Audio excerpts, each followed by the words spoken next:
Smoking is cool again for the wrong reasons. Do you want to have lunch? No, I'll have a cigarette. Not a day has gone by in the last 5 years where I haven't consumed nicotine in some form.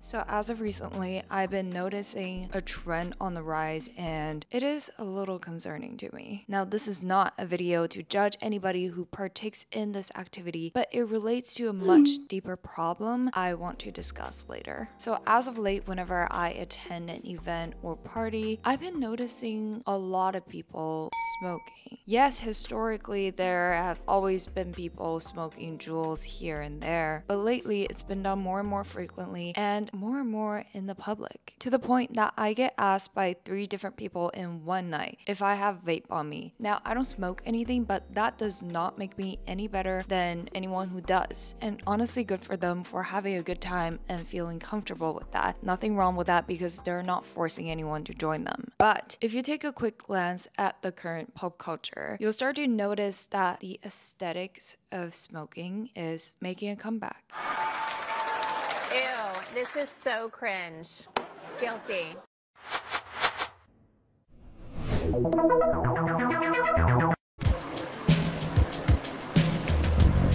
From people's favorite celebrities like Dua Lipa, Lily Rose Depp, and Jenna Ortega, to influencers on TikTok and Instagram. So today, let's talk about how cigarettes came into style, how the smoking aesthetic is back in style, the romanticization of smoking, with its ties to heroin chic, and the addiction culture we live in today. Cigarettes and feminism. The feminine urge to smoke a pack of cigarettes in a New York City cool way, not in a nicotine addiction way.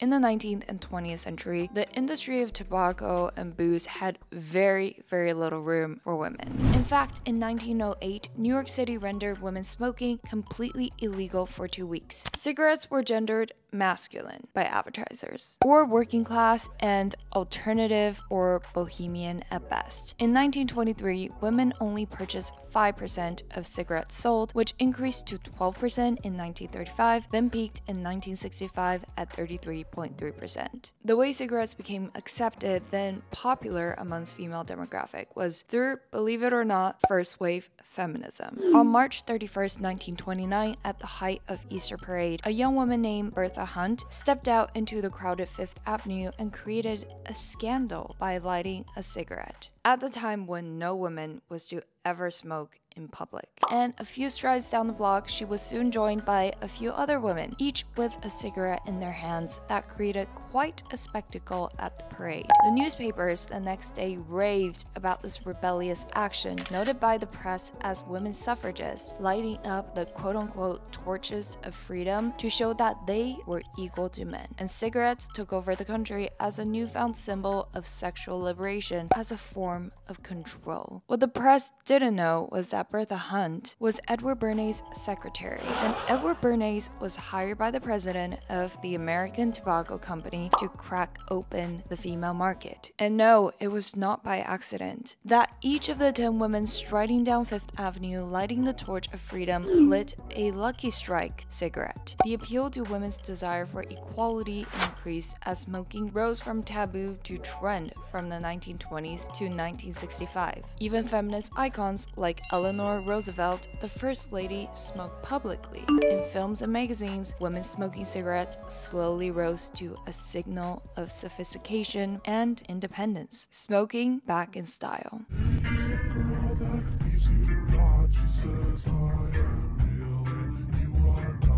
Yamanamadoo, Yamanamama, Lamagamago, Gamago, and I'm a bebop. What the hell could be the difference between you and me?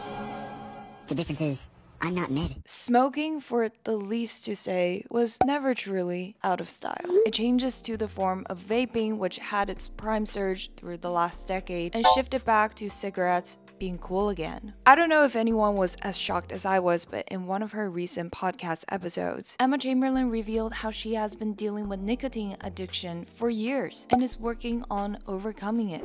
Not a day has gone by in the last 5 years where I haven't consumed nicotine in some form. And recently I decided that I want to try to quit. Prior to this point in my life, I wasn't ready to quit. I was never proud of my nicotine addiction. In fact, I was always kind of ashamed of my nicotine addiction. First, I find it really commendable for Emma to open up about her vaping experience, as she said herself that she struggled a lot with both internal and external shaming around her smoking, which I have a lot of compassion for and a lot of respect for her just opening up about that whole experience. Because growing up almost anywhere for me, both in Asia and in North America, the education system will make sure to paint this nasty, ugly, scary picture of smoking, showing little children pitch black lungs from smokers and ugly yellow teeth to warn us away from this activity. And I don't think I need to tell anybody the harms of smoking, for we are all extremely aware. But awareness does not immediately convert to actions. And for those who do want to quit nicotine like Emma, putting extra shame around smoking isn't helping anybody. It just creates additional stressors that might push them to resort to nicotine as an emotional outlet. But since the mainstream consensus is that smoking is bad, that makes it all the more cool.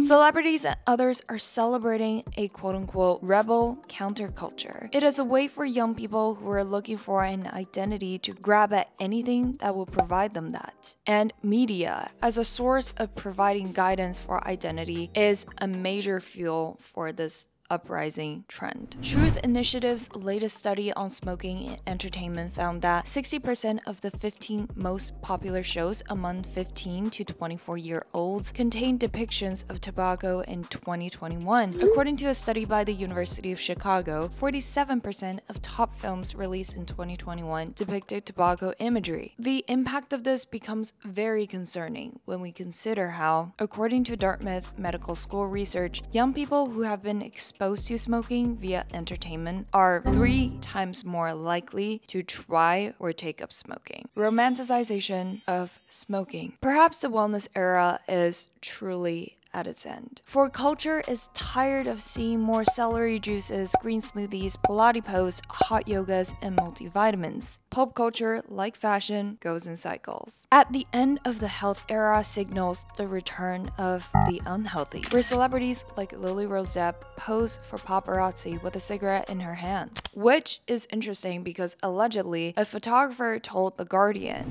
for decades, stars have asked him to delete photos he took of them smoking, and today they're deliberately lighting up. With everything and anything taboo, such as plastic surgery, there's always a healthy spectrum of normalization until it becomes glamorization. Glamorization. From Audrey Hepburn to Marilyn Monroe to Gail Patrick, iconic beauties with a cigarette just make their beauty all the more fragile, more deep, compared to the reality of what the average smoker looks like. The cigarette and dainty palms create a more so elegant look. And there's also the romanticization of how an iconic French woman, slim and stylish with a cigarette in her hands, furthers the trope that smoking is sexy. Smoking comes with class and grace, vintage and throwback aesthetics are all the rage. I was definitely born in the wrong generation, like seriously. What, you were supposed to be born in the 50s? Yes! The 1850s. And the cultural spiral back to skinny culture goes hand in hand with cigarette culture. The idealization ties deeper with the obsession with a slim physique. As blatantly displayed in Emily in Paris, Sylvie doesn't eat lunch but smokes packs of cigarette and stays the stylish, slim French woman she is. And that comes with some degree of dangerous truth, where smoking is an appetite suppressant and causes the body to use up 7 to 15% more energy. Hence, smoking is almost always associated with some type of skinny-oriented aesthetic, such as heroin chic or emo grunge beauty.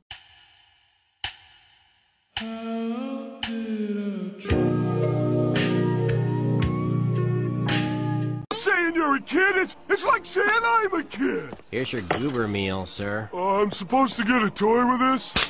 Thanks. To say the least, there is a romanticization of the aesthetic of the unwell. The appeal of women and men under this aesthetic who look malnourished, sleep-deprived, and melancholic. All of this to fill up the void of an identity gap. Gen Z is all about self-branding and bringing back old trends. They smoke because it's edgy, reminds them of icons in the past decades, adds to their self-brand, and has an aesthetic they crave. Quote, especially going to an art school, cigarettes are more of the vibe than vapes. It makes you look cooler, and we love our self-image. So if it's all about image, then this too shall pass very soon, like all the other microtrends that rose within the last few years, right? Just like the clean girl aesthetic and Uggs. Actually, not quite. Quote, people think they can just do this and it won't affect them, says Susan Whitburn, professor at the University of Massachusetts Amherst. This slippery slope exists between social smoking and smoking, and because of the nature of addictions, it's very hard to break one completely. The danger of viewing smoking as an aesthetic comes down to a few different parts. First, once it becomes intertwined with an identity, just like healthy habits, it stays. Second, for someone who just wants to look cool and trendy by smoking a cigarette or two while posting that on Instagram, maybe it won't be just one or two. Maybe it is the beginning of a slippery slope to something further from the individual's original intent. I don't want to live life with regrets,